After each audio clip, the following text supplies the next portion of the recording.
Oi! Hoje temos a terceira parte da leitura conjunta de Doutor Zhivago, de Boris Pasternak, e o que vamos dar uns pitacos a respeito são os capítulos da quarta parte. Bom pessoal, e cá estamos mais uma vez acompanhando as aventuras tanto de Lara quanto de Yuri, o Doutor Zhivago. Se bem que é uma coisa que a gente pode até começar a perceber aqui pelo andamento da carruagem é que o Pasternak meio que ele gosta talvez de falar um pouquinho mais a respeito de Lara do que exatamente de Yuri. Pelo menos em termos de termos alguma coisa mais de ação, digamos assim. É mais a parte mais emocionante, a parte mais, inclusive, mais folhetinesca. E deixando o Yuri, o Dr. Zhivago, mais para umas questões intelectuais. Se antes, quando ele ainda era garoto, a gente percebia que o texto, para ele, ficava um pouco mais poético, um pouco mais lírico, digamos que agora, então, na casa da filosofia, um pouquinho de pensamento político, essas coisas. Talvez a gente possa então fazer a divisão do texto por esse âmbito. Um pouquinho de aventura para Lara e um pouquinho mais de coisa racional, emoção para Lara e o racional para o Yuri. Eu acho que o Pasternak vai sempre equilibrar esses dois personagens, acho, nessa pegada durante muito e muito tempo. Pelo menos enquanto eles ainda estão separados. Se bem que está começando a mudar por aqui agora. Enfim, esse quarta parte acompanha exatamente onde a gente parou lá dos capítulos anteriores, quando a gente viu o que aconteceu depois que Lara deu aquele tiro. Mas que vamos combinar, toda essa sequência aqui da história não especifica exatamente ou dá um pouquinho mais de detalhes a respeito exatamente do que aconteceu. Ou seja, aquelas dúvidas que eu fiquei em quem exatamente teve aquele raspão, se ela realmente interessou o tiro ao seu ex-amante, ou foi ao outro sujeito lá, que acho que é um procurador, né? E sim, uma coisa que realmente fica um pouco nebuloso, do jeito que ele narrou pra gente aqueles eventos, e aqui, nesta nova parte, ó, também não foi nada mais explicado.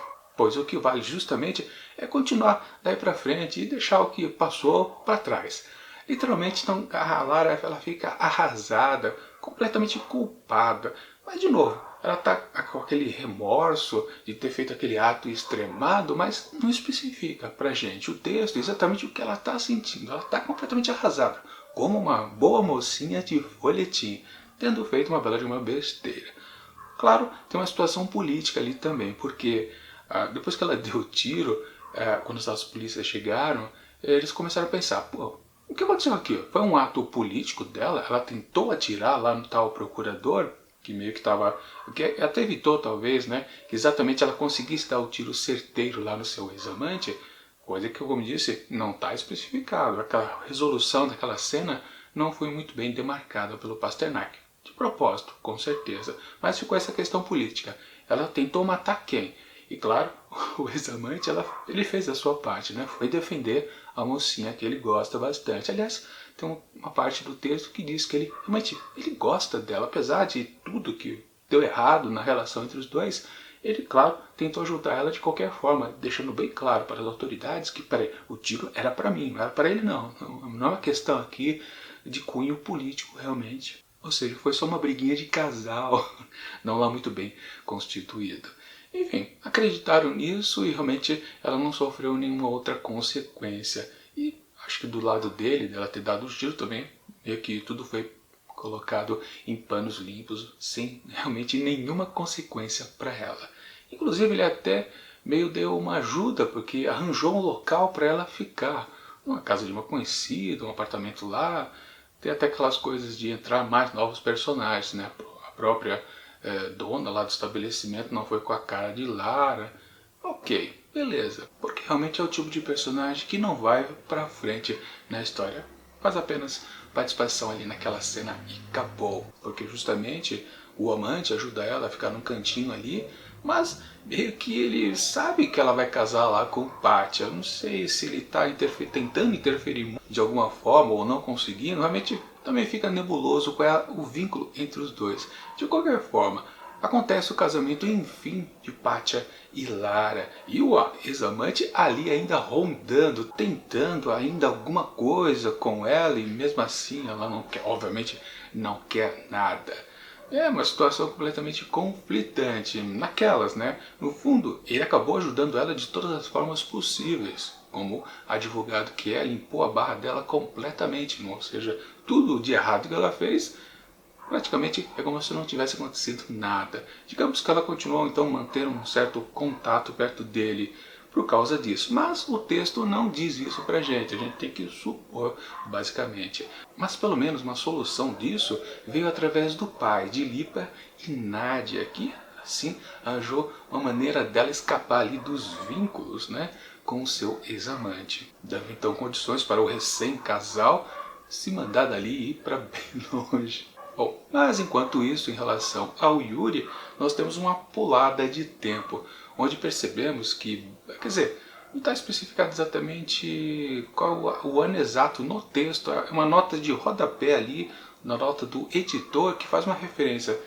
que na verdade data uma referência colocada no texto a respeito exatamente da guerra que está acontecendo. Na verdade, a Primeira Guerra Mundial já está presente aqui na história, ou seja, a história já está lá pela casa de 1915, que é a marcação específica, mas exatamente quando tem aquela introdução ali do Yuri, talvez um ano antes, um ano dois anos antes. O que vale é que sim, finalmente o Yuri está casado. Aliás, volta-se a falar que ele, o Yuri, é um Givago. Pela primeira vez, depois de ter sido dito que ele é um Givago, o nome de família, lá nas primeiras páginas do livro. Enfim, ele é agora um doutor constituído, trabalhando, começando a ficar bem conhecido. E aí vem a novidade que ele está casado, né? Só que aí fica aí pego daquelas coisas dos vários nomes dos personagens. Apareceu lá que ele estava casado com Tonina, se eu não me engano. E eu falei, caramba, ele não casou com a Tônia, como pode? Não, Tônia, na verdade, já era um apelido colocado pelo Pasternak aqui em referência à sua futura esposa, né? Antes amiguinha, né? Desde os tempos de infância. Mas não, Tônia é apelido de Antonina. Ou seja, aquela salada realmente por um ou dois minutos. Fiquei pensando, caramba, ele casou com outro, como é que ele não casou com a Tônia? Mas não. Ele casou com a Tônia realmente como ele queria. Na verdade, o Yuri gosta sim de Tônia, acho que não dá para duvidar disso. Mas naquelas, como eu comentei no vídeo passado, né, no enterro da mãe, que ele ficou assim um pouco distante, né, uma coisa meio esquisita. Mas o que vale é que agora estão casados, que na verdade já estão tendo uma filha, ou um filho, na verdade. Só que a Tônia tá tendo uma gravidez um pouquinho difícil, pode ser que ela vá sofrer alguma consequência, ele tem receio que ela possa morrer no parto, aquelas coisitas, né? Realmente ele fica muito preocupado. Mas o que vale de interessante aí é que realmente, né, tem até um momento em que parece que ele talvez não se interesse em ser pai, mas ele quer sim ser o marido da Tônia. Por isso que eu digo, realmente ele gosta dela com certeza, né? Se no nascimento ali perder o filho, não teria tanto problema, para falar a verdade, para o Yuri. É o que passa mais ou menos ali no texto. Mas o que vale também desse desdobramento ali do seu casamento é que rapidamente já se percebe que ele vai ser mandado lá para o fronte de batalha, já que, claro, a Primeira Guerra Mundial estava acontecendo. E é naquele momento onde, sim, o grande conflito é Rússia contra os alemães que estão chegando ali e como falta médico justamente lá para os feridos em batalha, vai lá o Yuri ser convocado para literalmente se meter em uma situação difícil e longe da sua família. Curioso também que depois a gente vai ver no desenvolvimento do texto, não se dá muita ênfase que ele está tão com vontade assim de voltar para casa. Ele quer, porque na verdade o Yuri é um bom médico, é daquele que realmente gosta da profissão, mas não está tão enfatizado assim que ele quer voltar para os conforto do lar para ficar junto de sua esposa e também de seu filho. Tem uma situação, mas é breve também, não é tão grande assim. Tanto que quando ele começa a falar alguma coisa mais específica, mais interessante, é justamente quando cai naqueles discursos um pouco mais filosóficos que eu comentei antes. Mas enfim, ele foi lá para o fronte de batalha. Enquanto isso, né, também, voltando agora para Lara, temos que o casalzinho, Lara e Pátia, estão felizes, ou mais ou menos, ambos trabalhando como professores. Só que, digamos que Pátia percebe, peraí, eu acho que ela não gosta de mim. Ele começa a ficar na dúvida e bate a loucura nele de meio que resolver a vida para Lara, sabendo, né, pensando tendo quase certeza que na verdade não é amado, que talvez seja interessante deixá-la sozinha. Isso já tendo um filho com ela. Não, na verdade uma filha. Pois é, mas deu a louca, né, realmente no cidadão, e ele foi ser um voluntário para o exército. Ele também vai lá para os campos de batalha, assim como Yuri já estava, como médico, vai lá o Pátia também. Depois de um certo momento também se percebe que talvez Pátia tenha morrido nos confrontos. E aí dá outra loucura também, só que dessa vez em Lara. Ela se mete a ser uma enfermeira em guerra. Realmente deu umas forçações de barra aqui interessante no texto do Pasternak. Aliás, teve uma que eu já pulei, né? Foi exatamente quando ambos se casaram, Pátia e Lara, teve uma situação muito esdrúxula quando eles, depois do casamento, estavam comemorando com amigos, lá naquele apartamentozinho onde moravam, apareceu um ponguista, né? Um ladrãozinho que invadiu a casa, estava todo mundo dormindo ali, meio que bêbado da festança que houve do casório, e basicamente, né?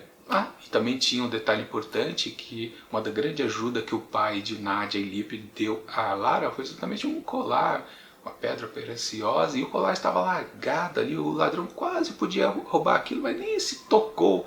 E aquela situação completamente maluca do ladrão invadindo a casa dela, eu não entendi exatamente o significado que o Pasternak quis colocar ali naquela situação, porque na verdade tudo se resolveu, não teve nenhum incidente, ou seja, ninguém se feriu, o ladrão escapuliu depois que os homens ali, que também estavam meio bêbados, acordaram. Não aconteceu nada para as mulheres que estavam presentes, ele não roubou nada, na verdade ele deixou cair todo o pacote, a trouxa de coisas que ele estava acumulando, não incluído o colar ali super valioso. Não entendi para que aquilo. Mas enfim, voltando à loucura de Lara, dupla loucura da família, né? Se o marido antes se voluntaria para ir para os campos de batalha, ela também depois faz a mesmíssima coisa. Claro que ela tinha uma ideia muito mais interessante na cabeça, né? Ela estava indo atrás do seu marido, que parou de mandar correspondência, mas ok. Só que aí nesse momento, claro, a gente pensa que é fácil, né, perceber, né, que na verdade, enfim, Lara e Yuri vão se encontrar lá nos campos de batalha, mas demora um pouquinho, porque antes tem um certo incidente lá, justamente numa hora onde Yuri vai fazer uma visita numa região quase realmente que é linha de batalha mesmo, ali os alemães estão muito perto. Não é explicado também no texto, mais uma vez, né, o texto coloca os personagens em alguma situação sem dar algumas motivações pra gente necessariamente. Mas enfim, chega bem perto do campo de batalha e aparece lá um certo ferido, depois um subtenente que fica reclamando que ele está ferido, essa outra pessoa, que absurdo, não sei o quê. Mas é um momento onde justamente se encontram Lara, o Gordon, que está participando ali das aventuras de Yuri. Aliás, gozado, todo momento que aparece o Gordon ali, que é o Misha, que a gente viu lá no comecinho da história. Lembra da história no trem, onde teve um suicida? E Misha, ainda criança, ele tinha aquelas questões de ser ou não judeu. Ele sentia que os judeus não eram bem vistos ali naquela Rússia antiga. Ok, agora ele está acompanhando o Yuri, mas não é demarcado que ele também é um médico, uma coisa também curiosa. Mas enfim, deve ser, suponho que seja. Mas o que vale, então, está os dois, se encontra com Lara ali, que também está como enfermeira, e mais este homem que foi ferido, e aquele outro que está reclamando que não está tendo atendimento, e também está acontecendo outras coisas ali no campo de batalha, na verdade ali na região do hospital de campanha. Depois que a gente entende o que o Pasternak quer dizer pra gente, são essas pessoas, esses personagens que estão se juntando. Ele até comenta que eles se juntaram, não se perceberam, ninguém realmente se identificou, mas o texto diz, depois eles vão se encontrar em outra oportunidade e a coisa vai, digamos assim, se expandir dramaticamente falando. Dito e feito, depois acontece isso algumas páginas depois. Mas o que vale? Este homem que estava ali enfermo, ferido em batalha, e o outro que estava reclamando. Ali havia uma relação de pai e filho, pai ferido e filho reclamando, o subtenente. Só que exatamente esse subtenente é aquele garoto que apareceu lá atrás em capítulos passados. Lembram daquela situação onde foi apresentado aquela situação da greve e havia um homem mais velho que maltratava um jovem aprendiz? Pois é, aquele jovem menino aprendiz era esse subtenente agora já crescido. Uma coisa meio curiosa. Enfim, o que vale é que esse mesmo cidadão ficou amigo do Pátia, e ele sabe que de uma forma ou outra, Pátia morreu realmente em campo de batalha, morreu na guerra. Lara tem essa certeza, porque parou de vir as correspondências, mas de qualquer forma, né? Enfim, todos esses 4 personagens se juntaram ali e não se reconheceram, e depois, em outro momento, em outro posto médico, enfim, eles se encontram, porque justamente aquele ali foi atacado, os alemães chegaram, e o Yuri acabou sendo ferido. E também, de uma forma cheia de coincidências, né? Numa cama estava Yuri, na outra estava lá o subtenente. Eu não estou dizendo o nome dele porque eu não lembro, não consigo decorar o nome desses personagens. Enfim, o que vale, né? Que aí, claro, a Lara apareceu mais uma vez também. Aliás, por que o Pasternak gosta de fazer esses truques ali de contar a sua história? Por que ele já não juntou uma coisa com a outra lá no primeiro momento? Porque não tem motivo para ele deixar para depois, mas deixou.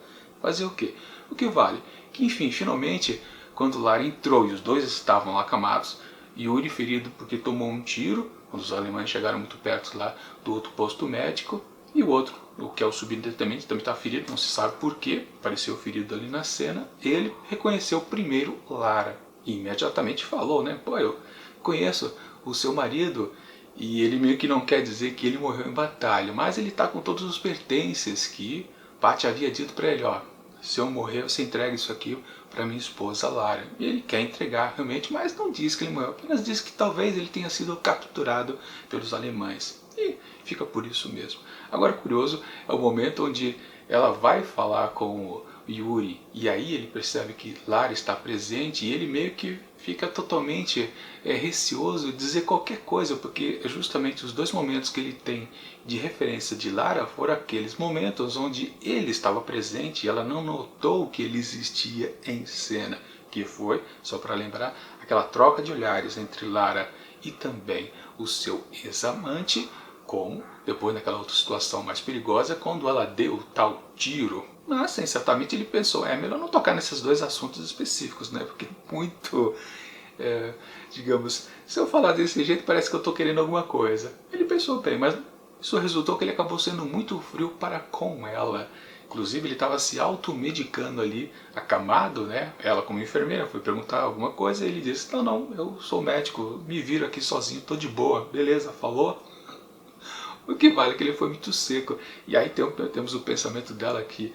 Aliás, tem uma referência interessante. Ela não considera o Yuri bonito, né? Coisa interessante, mas muito inteligente. E falando em inteligência, uma coisa que eu ia comentar então com vocês, que a pegada do Pasternak para o Yuri, nesse lado da filosofia, é exatamente que ele remonta aquelas questões justamente dos judeus que são muito maltratados, ou eram muito maltratados naquela Rússia antiga. Lembrando, eu já comentei que Misha, o Gordon, já se ressentia disso quando criança, e ali, adulto, a mesmíssima coisa. Claro que no fundo todo esse contexto dessa filosofia em cima ali do povo judeu na Rússia é uma questão de valorizar mais uma vez a individualidade, coisa que a gente já havia sido exposto lá com o seu tio, o Nikolai, que aliás apareceu aqui mais uma vez ao lado do czar, assim, do Nicolau II. Uma coisa também bastante esquisita, ele já é famoso então. Não há uma referência, mas pelo nome a gente sabe que é o tio do Yuri, que está perto do czar russo. Mas o que vale? De novo, a referência ao povo judeu, que é sim uma explanação sobre os princípios de liberdade, de individualidade das pessoas, ou uma coisa meio contra ao coletivismo. Na verdade também é uma crítica interessante ali aos judeus, que eles se deixaram de alguma forma acontecer algo de mal para eles. E quando a gente pensa nisso, a gente não está se referindo, claro, ao que aconteceu, por exemplo, no Holocausto. Isso foi na Segunda Guerra Mundial, nós estamos na Primeira ainda. Bom, sim, o que vale? Esse discurso filosófico é interessante. Na verdade, o Pasternak está o tempo todo, em todos os capítulos anteriores que a gente viu, através de algum personagem, mandando essas questões da individualidade mesmo. Claro, ele foi um texto que foi, o livro Dr. Zhivago, foi um livro que foi proibido lá na antiga União das Repúblicas Socialistas Soviéticas. É óbvio que era um texto que não valorizava as questões do socialismo, do coletivismo. Então, na sutileza que o Pasternak passa o tempo todo através de seus personagens, ele sim defende a individualidade das pessoas. Isso, claro, dentro de uma história completamente romântica. E falando nisso, claro, né, todo lado da aventura de Lara aqui nesse capítulo, quarta parte, estava tudo carregada de emoção. Na maluquice dela ter dado tiro, na reação dela completamente assim, de se martirizar por ter feito aquilo, embora o texto não diga isso, como eu já frisei. Depois ela tem aquela coisa maluca de ir para a guerra para tentar achar o marido, uma coisa meio esquisita, mas completamente folhetinesca. Mas realmente o que vale de toda essa quarta parte aqui é que as duas vertentes da história, então, enfim, estão se conectando, ou quase. Na verdade não teve tempo, porque literalmente eu dei uma folhada assim no que vem na próxima parte, na quinta parte, e sim, vamos chegar bem perto, se não já estaremos mesmo, nos anos lá da Revolução Russa, em meados lá de 1917. Ou seja, eu suponho, e realmente depois desse incidente aqui, onde todo mundo se encontrou, e principalmente Lara e Yuri, ainda não vai dar em nada. Vai acontecer mais outra coisita na próxima parte, na quinta parte, que aí sim que eles vão se aproximar mais e efetivamente eles vão ter contato, vão pelo menos começar a falar, porque até agora eles não se falaram. Lembrando, né, lá atrás a Lara, ela já havia batido o olho tanto no Gordo quanto também no Yuri, e ela tinha achado, quando todo mundo ainda era criança ou adolescente na verdade, ela já ficando uma mocinha, ela não gostou, não curtiu exatamente a característica desses dois rapazes, pois ela os achou completamente imaturos. Bom, na verdade agora eles são adultos e são dois homens que pensam bastante a respeito ali das condições da Rússia. Como ela vai considerar agora eles, é uma curiosidade que temos por aqui. Mas naquelas, ela acha Yuri feio, ou pelo menos um homem não tão atraente assim, embora tenha gostado da sua inteligência. Quer dizer, inteligência ali também demonstrado pelo texto, na verdade ela só tomou um passa fora, quando ele disse, não, tô de boa, eu me automedico, pode cuidar dos outros enfermos. Na verdade, ela achou ele inteligente, não foi daquilo, foi de algum outro momento não exposto ali em cena para nós. Bom, dito isso, essa parte aqui, a quarta parte, traz muito mais emoção, claro, vinda tudo dos desdobramentos da história de Lara. Da parte do Yuri, começa a ficar interessante que ele também, digamos, aquele comportamento que a gente já tinha visto antes para com Tony, agora também para o seu filho, que está distante completamente. Ele tem alguns anseios que realmente remontam desde a época que ele ficou órfão. Ele já tem aquela coisa de poeta, na verdade. Falando em poeta, né? Seus amigos Gordon e mais um outro lá, que acho que é um novo personagem, publicam o seu livro. Não fala o que é, mas óbvio, é o livro de poesia, porque afinal de contas ele vai ser conhecido como poeta depois, né? Aliás, na história que já é citado que ele é poeta, que ele escreve alguma coisa, acho que sim, né? Ou não. Realmente não me lembro agora. Bom, a gente sabe que ele é poeta por causa da história colocada na quarta capa do livro. De qualquer forma, publicaram e ele começou a ser reconhecido pelos círculos ali da cultura da Rússia, que sim, ele é um poeta promissor. Quer dizer, não é citado que ele é poeta, mas ele é um escritor promissor. Enfim, resumo da história. Todo esse novo lote de capítulos foi bastante interessante. As desventuras de Lara tava ok, aquela coisa meio confusa, mas ao mesmo tempo instigante. Talvez isso ajude a gente a ter sempre uma expectativa para com Lara, justamente por causa disso. Ela é imprevisível, completamente pelo jeito. Bom, a atitude dela de dar o tiro lá no sujeito, que, aliás, eu esqueci de comentar aqui no vídeo, né? Ela ficou com o nome lá do outro, que foi justamente o que a polícia achou que ela teria dado um tiro, mas o amante meio que barrou tudo isso. Ela ficou falando muito o nome do lado do outro cidadão, que é um procurador, se não me engano. Isso, com certeza, ainda vai voltar aqui nessa história, porque a gente nunca pode desconsiderar que, mesmo sendo uma história romântica, ela está carregada de coisas políticas, uma crítica à Rússia daqueles tempos feita pelo Boris Pasternak. Isso a gente não tem dúvida. Bom, do lado da história do Yuri, ela também avançou um pouco mais, ele está mais participativo, embora não tanto como eu gostaria, afinal de contas o livro se chama Doutor Zhivago e vemos pouco dele em si, mas de qualquer forma ele está mais participativo, pelo menos aparentemente. Vamos ver como tudo vai se desenvolver no próximo episódio aqui da leitura comentada de Doutor Zhivago. Bom, domingo que vem a gente vai ver mais uma vez mais uma única parte, a quinta parte aqui de Doutor Zhivago. Pois é, quem quiser adquirir o livro, deixo aqui na descrição do vídeo link para poder comprá-lo através da Amazon, que é minha parceira de compra e venda. Sempre lembrando, se você utiliza o link, é uma forma de ajudar o canal. Bom, agora enquanto o próximo vídeo não chega, eu deixo aqui do lado dicas de outros projetos de leitura comentada que eu fiz aqui no canal nos últimos anos, como Machado de Assis e também Victor Hugo com o seu Os Miseráveis. E tchau!